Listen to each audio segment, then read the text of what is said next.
एक वक्त वो भी था कि जब स्कूल में उस्ताद बच्चे को थप्पड़ मारता था तो बच्चा घर आकर वालिदैन से शिकायत नहीं करता था, वरना उसे एक थप्पड़ और खाना पड़ता था। ट्यूशन लेने वाले बच्चे को निकम्मा समझा जाता था। मैट्रिक के इम्तिहानात में 60% मार्क्स लेना बड़ी बात होती थी।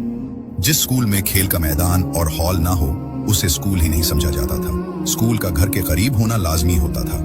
स्कूल वैन का कोई तस्वर नहीं था। वालिदैन उस पड़ोसी का जाकर शुक्रिया अदा करते थे जिसने उनके बच्चे को कोई गलत काम करते हुए पकड़ लिया हो और फिर वहीं उसकी पिटाई की हो।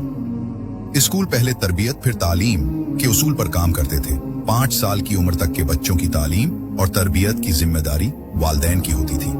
फिर वक्त बदला और सब कुछ खत्म हो गया क्योंकि हम बहुत ज्यादा तालीम याफ्ता बन गए। फिर स्कूलों और कॉलेजों में सेमिनार और सेलिब्रेशन और पार्टियों के नाम पर लड़कों और लड़कियों को डांस और गानों के कंपटीशन शुरू करा दिए गए।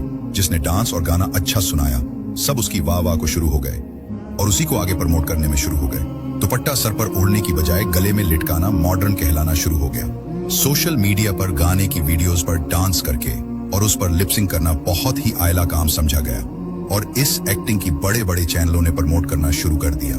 ये है आज की हमारी तालीम जिसे मॉडर्न समझा जाता है और मॉडर्न लोगों ने साथ नॉर्मल का लफ्ज भी लगा दिया कि ये सब तो आजकल नॉर्मल है, जैसे ये काम करके हमारी जिंदगी पर कोई असर नहीं पड़ने वाला है। जो तालीम डांस गानों के कंपटीशन करवाए और सर का दुपट्टा गले में ले आए, ऐसी तालीम से जाहिल रहना बेहतर है। कमेंट में बताएं आप इस तालीम से कितने मुत्तफिक हैं। शुक्रिया।